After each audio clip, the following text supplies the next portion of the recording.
ఇప్పుడు ఈ ఈ ప్రపంచానికి నడిపించేవాడు దేవుడు అనేవాడు ఉన్నాడని నమ్ముతున్నావా? దేవుడు ఉన్నాడు స్వామి. దేవుడు లేడు అని అనొద్దు. పంచభూతాలు అన్నప్పుడు పంచభూతాలు ఏది ఒకటి లేకున్నా అది మన మానవుడు బతకడు, ఏ జీవి బతకదు. ఆహా, ఈ ప్రపంచాన్ని నడిపించే దేవుడు ఒక్కడా అనేకమా?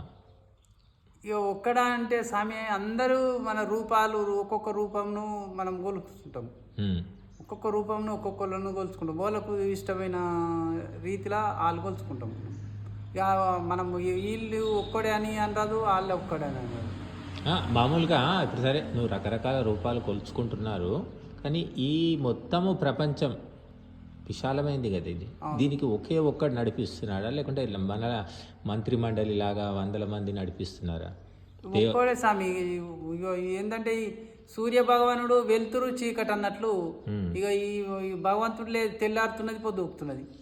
ఈయనైతే పక్క ఇక వాళ్ళు లేకున్నా సూర్య భగవానుడు అయితే భగవంతుడు ఒక్కడు ఉన్నాడు. అట్లు ఆ చీకటి ఆయన లేకపోతే చీకటి అవుతున్నది, ఆయన ఉన్నట్లే. సూర్యుడే దేవుడా ఈ ప్రపంచాన్ని నడిపిస్తున్నాడు? సూర్యుడే ఇప్పుడు నడిపించినట్లు కాదు స్వామి. చీకటి వెలుతురు లేచుడు కూర్చుంటు పని చేసుకుంటూ ఇవన్నీ తీసు ఆయన ఉన్నట్లే కదా.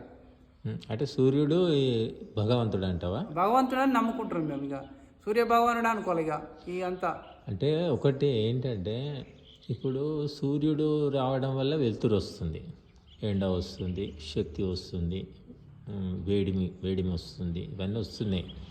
కానీ సూర్యుడే మొత్తము ఈ ప్రపంచానికి ఏమంటారు పరమాత్మ అని ఎలా చెప్పగలుగుతావు? ఈయన ప్రపంచం అంతటా ఆయన ఒక్కడే ఉన్నాడు స్వామి. ఎక్కడ ఇక్కడ మనం బల్బులు పెట్టుకున్నట్లు ఆడ ఈడ లేడు కదా. ప్రపంచం అంతా ఒక్క సూర్యుడే ఉన్నాడు, సూర్య భగవానుడే ఉన్నాడు. మనం ఆయన అందరినీ ఆయన అనుకున్నాలి. ఇక అందరూ ప్రపంచమే ఆయన ఒక్కడు అనుకున్నాలి ఇక మనం. ఆహా, ఇప్పుడు మనకు వేదాలు శాస్త్రాలు ఏం చెప్తున్నాయంటే సూర్యుడు భూమి నీకు తల్లి, సూర్యుడు తండ్రి. కానీ ఈ తల్లి తండ్రి ఈ సూర్యుడిని భూమి ఇంకా గ్రహాలు ఉపగ్రహాలు చాలా ఉన్నాయి కదా, నక్షత్రాలు ఎన్నో ఉన్నాయి ప్రపంచంలో. మనకు తెలిసిన తక్కువ. దీన్ని అంతా నడిపిస్తున్నది ఎవరు అంటే ఒక పరమాత్మ అని చెప్తుంది వేదం. ఈ ఒక్క సూర్యుడే నీకు తెలుసు, నాకు తెలుసు. కానీ ఈ బ్రహ్మాండం లోపల కొన్ని లక్షల సౌర కుటుంబాలు ఉన్నాయి, సూర్యులు ఉన్నారు. లక్షలు అది లెక్క తెలియదు, ఇంకా లక్ష అని కూడా చెప్పలేం.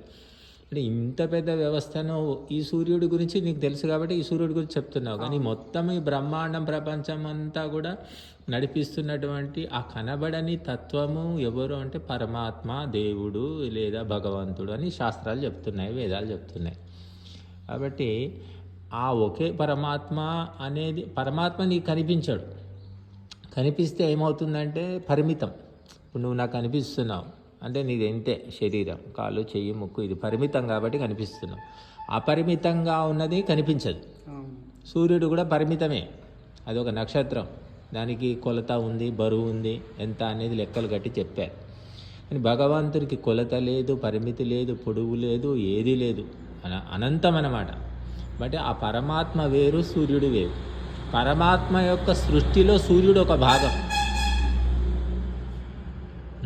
సూర్యుని వల్ల మనకు మేలు జరుగుతుంది, కాకపోతే అది ఏంటి నక్షత్రం అది. కాబట్టి అది జడము, చేతనం కాదు. చేతనం అంటే నువ్వు చేతనం అంటే ఏంది? కలిసి కదిలేవాడు. కదిలి నువ్వు కూర్చో అంటే కూర్చున్నావు, ఇష్టం లేకుంటే వెళ్ళిపోతావు. కానీ ఆ నక్షత్రము సూర్యుడు అక్కడ భగవంతుడు స్థాపించాడు, అక్కడ ఉండి నువ్వు వెళ్తురు అని చెప్పాడు. అదంతే, ఇంక అక్కడ ఆ డ్యూటీ చేయాల్సిందే. ఇప్పుడు కుర్చీ ఉంది, నేను కుర్చీలో కూర్చున్నాను. కుర్చీ ఇది ప్రాణం ఉందా దీనికి? లేదు. ఇది నేను తెచ్చుకున్నాను, కూర్చుంటాను, అది కదలదు, మెదలదు, మళ్ళీ కదిలిస్తేనే కదులుతుంది. అట్లాగా నక్షత్రం అన్నమాట సూర్యుడు. భగవంతుడు ఏర్పాటు చేసిన ఒక బల్బు. నువ్వు బల్బుని దేవుడు అంటున్నావు. బల్బులు దేవుడు అనలే స్వామి. బల్బు లెక్క మనం ఆడిడ పెట్టుకునే బల్బు కాదు అవి.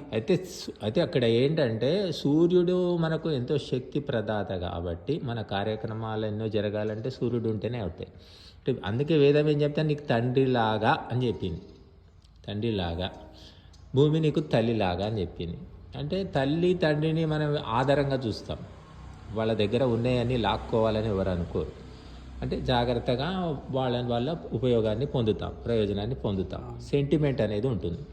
నువ్వు ఆ రకంగా సూర్యుడు భూమి సెంటిమెంట్ తోటి, ఆధారంతో, గౌరవంతో చూసుకో. వాటి నుంచి ఏ ఏ శక్తిని ఎంత పొందాలో పొందు అని వేదం చెప్తుంది. కానీ మనం ఏం చేసాము ఇప్పుడు, సైన్స్ డెవలప్మెంట్ అని భూమి గర్భాన్ని తవ్వేసి లోహాలు, ఖనిజాలు, పెట్రోలు అన్నీ తవ్వి భూమాతను గుల్ల చేసేస్తున్నారు. సూర్యుడి నుంచి శక్తిని మనం పొందుతున్నాం. కాకపోతే సోలార్ ఎనర్జీ అంటాం కదా, సౌరశక్తి, దాంతో కూడా మనం ఎన్నో లాభాలు జరుగుతున్నాయి. అందుకని ఇటువంటి లాభాలు ఇస్తున్నాడు కాబట్టి సూర్యుడిని తండ్రిగా భావించు అన్నాడు పరమాత్మ. కాకపోతే సరే ఇప్పుడు ఇటువంటి వ్యవస్థలు ఈ సృష్టిలో ఎన్నో ఉన్నాయి. కాబట్టి ఇటువంటి ఇన్ని వ్యవస్థలు నడిపిస్తున్న పరమాత్మ అన్నిటికంటే గొప్పవాడు.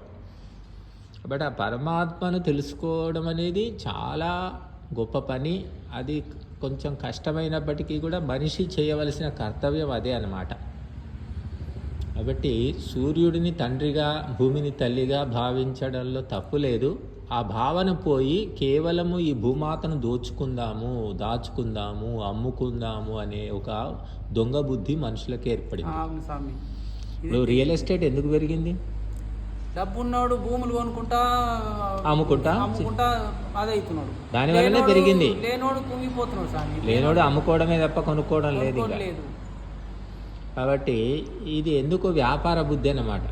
వ్యాపార బుద్ధి వల్ల అదే భూమి ఉంది, అదే మట్టి ఉంది, కొత్తగా మార్పు ఏమొచ్చింది. కాకపోతే కృత్రిమంగా ఇది తయారు చేశారు.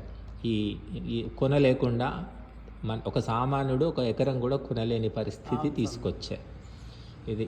కాబట్టి భూమిని నువ్వు తల్లిగా, సూర్యుని తండ్రిగా భావించు. ఇటువంటి తల్లులు, తండ్రులు ఈ ప్రపంచంలో ఎందరో ఉన్నారు.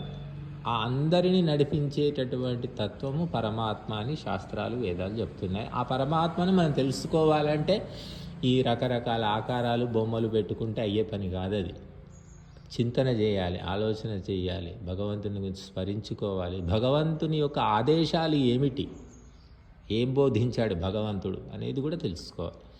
అంటే ఇప్పుడు నీకు 50 ఏళ్ళు, నువ్వు ఇంతవరకు భగవంతుడు అయితే ఉన్నాడని నమ్ముతున్నావు. ఆ భగవంతుడు ఏమి చెప్పి ఉంటాడు? భగవంతుని యొక్క ఆజ్ఞలు ఏంటి, ఏమనుకుంటున్నావు? భగవంతుడు దొంగతనం చేయమని చెప్పాడు దేవుడు? మంచిగా ఒక నీతి నిజాయితీగా బతుకమంటున్నాడు. దొంగతనం ఇవ్వాలి చేయమన్నాడు. అది మనసుని బట్టి, ఆ బాధలు బట్టి. అంటే భగవంతుడు అన్ని మంచి ఆజ్ఞలే ఇచ్చాడు, మంచి పనులే చేసుకోండి అని చెప్పాడని అయితే నమ్ముతున్నావు కదా. ఇప్పుడు మద్యపానం చేయమన్నాడు దేవుడు, చేయమనిలే. మరి కొంతమంది ఏమంటారంటే మద్యపానం చేయమని లేదు కదా దేవుడు, మరి తాటి చెట్లు, ఈత చెట్లు ఇవన్నీ ఎందుకు ఇచ్చాడు అంటారు. మాంసం తినే వాళ్ళు కూడా మేకలు, కోళ్ళు ఎందుకు ఇచ్చారు మరి తినడానికి కాకపోతే అంటారు వాళ్ళు. వాళ్ళ ఆ ఇష్ట ప్రకారం వాళ్ళు అది చేసి మాట్లాడతారు. దానికి ఏం చెప్దాం మరి సమాధానం? అంటే మనం చెప్పేది మంచి మార్గం చెప్పుకుంటా పోతే వాళ్ళు మారితే అవి కూడా ఒక జీవే. అది ఒక చెట్టే కానీ, చీమనే కానీ, గొర్రెని కానీ, మేకని కానీ, అదొక జీవే. ఆ జీవిని మనము కాపాడుకోవాలంటే మార్పు రావాలా.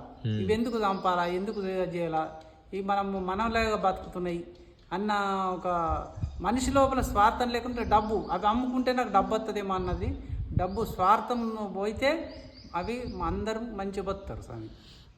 స్వార్థం ప్రతి ఊళ్ళకైనా అని స్వార్థం ఉన్నంత మట్టుకు. మరి స్వార్థం పోయే చదువులు చదవట్లేదు కదా, స్వార్థాన్ని పెంచే చదువులు చదివిస్తున్నాం. అవును, దానివల్ల ఇంకా స్వార్థం పెరుగుతుంది. ఇంకా దోచుకుందాం, ఇంకా పీడిద్దాము, ఇంకా హింసిద్దామనే ఆలోచనలే తప్ప కన్న తల్లికి, కన్న తండ్రికి అన్నం పెట్టే దిక్కులేని పరిస్థితుల్లో ఉన్నాం మనం. అవును, వాడు ఎన్ని కోట్లు సంపాదించినా డబ్బులు ఎక్కువైతే విదేశాలకు వెళ్ళిపోతాడు. కానీ తల్లి తండ్రిని కూడా పట్టించుకోవట్లేదు. ఇంకా స్వార్థాన్ని నేర్పే చదువులు చదివిస్తున్నాం. కాబట్టి ఇవన్నీ మనం మనుషులు చేస్తున్నటువంటి తప్పులు. భగవంతునికి ఏం సంబంధం లేదు. భగవంతుడు గొప్ప గొప్ప ఆదేశాలు ఇచ్చాడు, గొప్ప గొప్ప ఆలోచనలు ఇచ్చాడు. మనిషి పట్టించుకోవట్లేదు స్వార్థం వల్ల. కాబట్టి ఇప్పుడు నీ మనవాళ్ళు అంటున్నావు, నీ మనవాళ్ళైనా అదే చదువులు చదువుతున్నారు కాబట్టి చివరికి చేసే పని అదే వాళ్ళు. గవర్నమెంటే ఇచ్చింది స్వామి. అవి అవే పుస్తకాలు, అవే లెక్కలు, అదే ఇంగ్లీషు. అది మారాలి, వ్యవస్థ మారాలి అని ఎవరు అనుకోవట్లేదు. అది అనుకుంటే మార్పు వస్తుంది.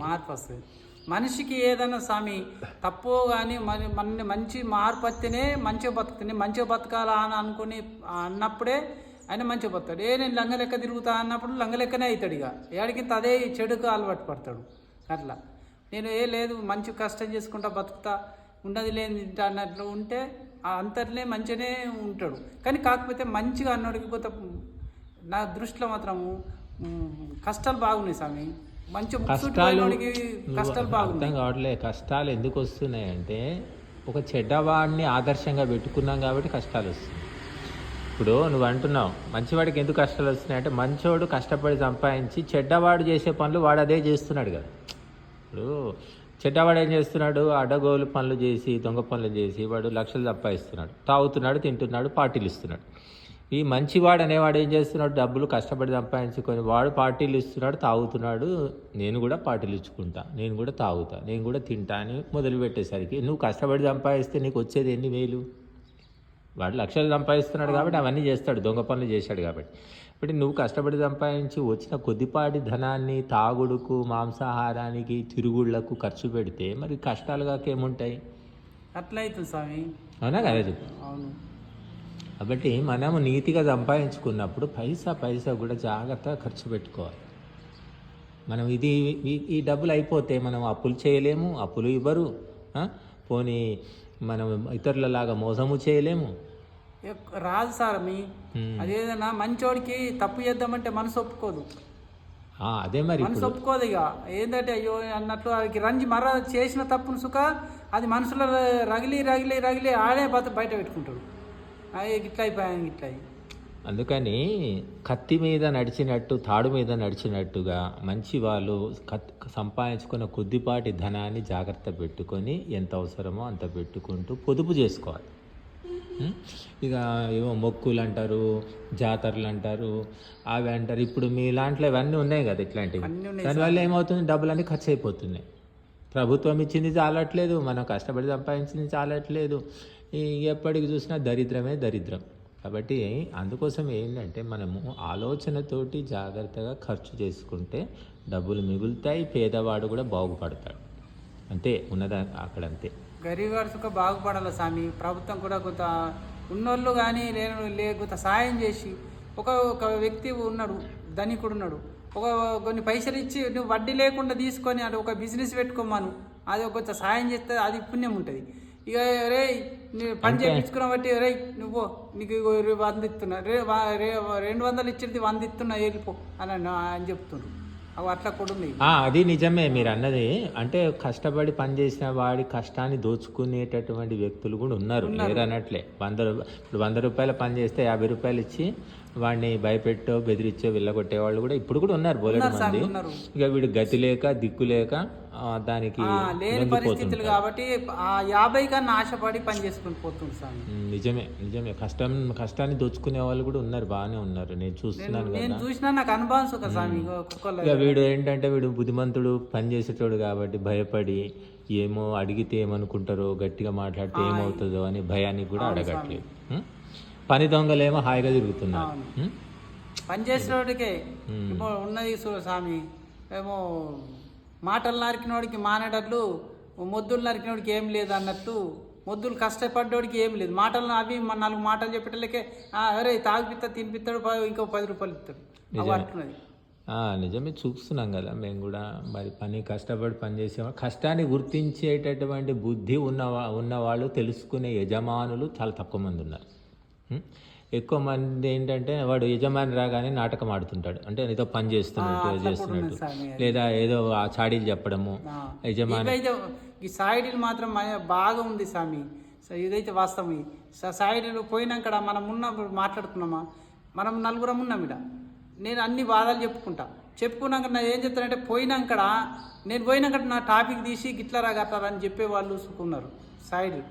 మరి నేను నీ తన పని చెప్తున్నా, నేను పోయినాక స్వామి ఇట్లా అయినా ఇట్లా అని నీకు సాయిడీ నీకు చెప్పేవాళ్ళు కూడా. అదే చాడీలు చెప్తే కొంతమంది యజమానులు ఇష్టపడి వాడు పని చేసినా చేయకపోయినా పట్టించుకోరు. రకరకాలు ఉన్నారు. కాకపోతే మనము ఒళ్ళొంచి కష్టపడి చెమటోడ్చి పని చేస్తే సరే భగవంతుడు మెచ్చుతాడు, తప్పకుండా మంచి ఉంటుంది, వాడికి జీవితంలో ముందుకెళ్తాడు. కాకుంటే ఒకటి ఖర్చు దగ్గర జాగ్రత్తగా ఖర్చు పెట్టుకోవాలి అంతే. అది చేయకపోవడం వల్లనే చాలామంది మరి నీతిగా ఉండి కూడా నష్టపోతున్నారు. కాబట్టి మన వచ్చిన డబ్బులు ఎంత, నెలకు 10,000 వచ్చాయని కూడా 10,000లో ఒక 1,000 రూపాయలు పక్కన పెట్టేసి 9,000 లోపల మన జీవితాన్ని, కుటుంబాన్ని ఎలా గడపాలని ఆలోచించుకుంటే సుఖంగా ఉంటాడు మంచివాడు కూడా.